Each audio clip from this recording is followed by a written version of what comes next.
live just to kind of have a conversation about something I was just listening to. Well, not just listening to. One of my clients was asking me a question, and I felt like the question that my client was asking is something that I usually wait. There we go. Something that I usually get asked on a regular basis by different clients, right? Hold on a minute. Let's get this out here before I start.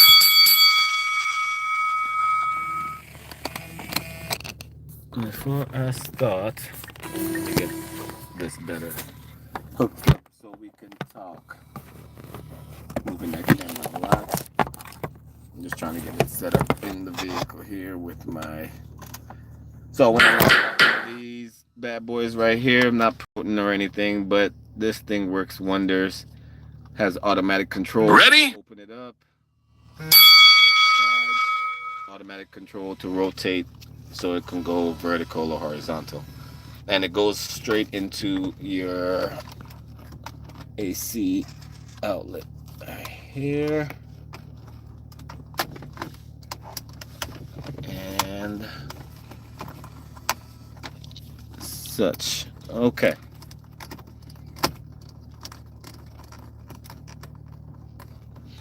Now let me get you up.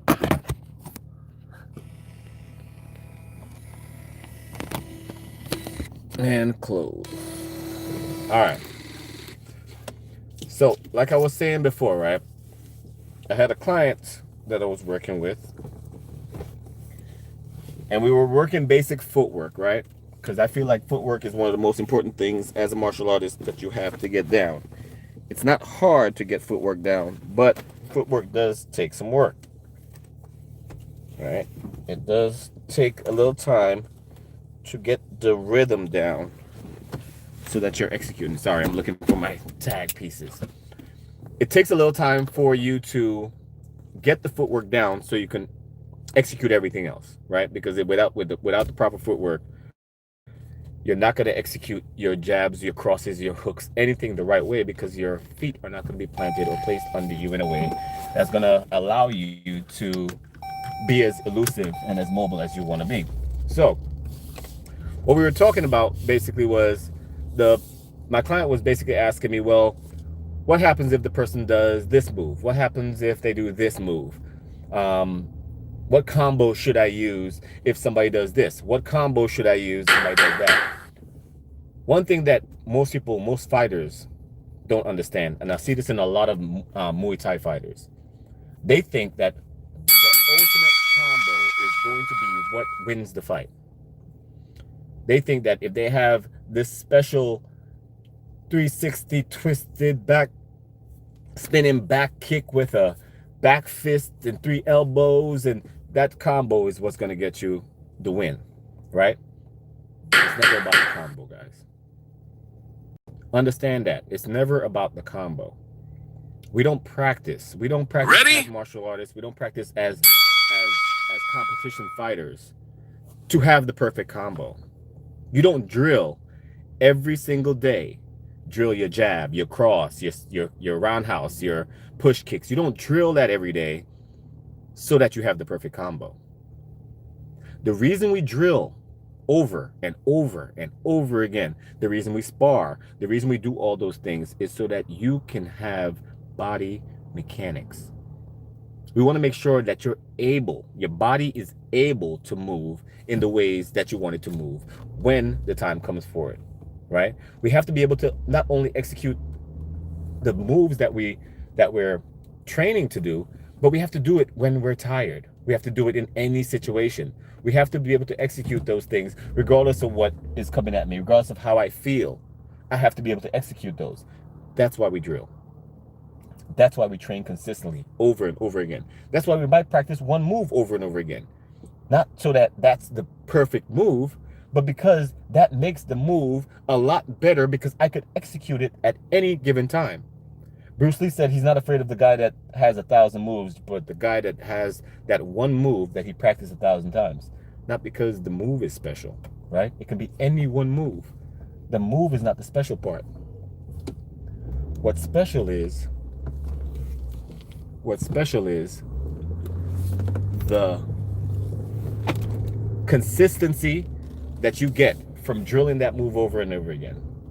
The what we call it, the accuracy, right? Your preciseness, how accurate you are at executing that move, how good it comes off from what you're doing, how good you are at adding that into other things that you're doing, tying it into your combos.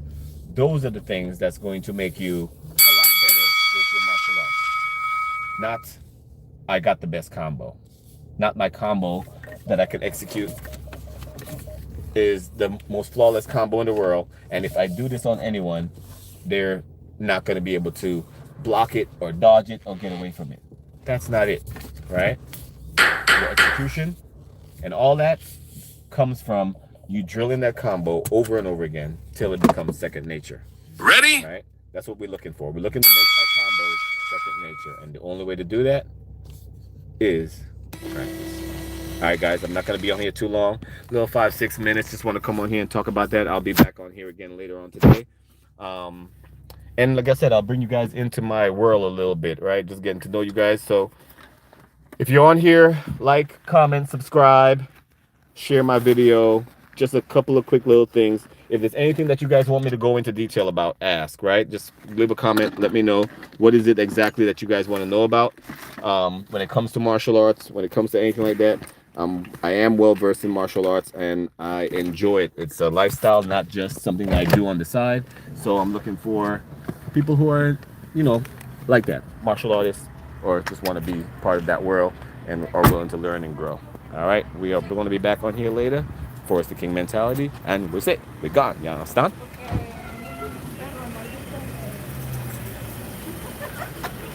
You're welcome. I got you. Thank you. You're welcome. Thank you.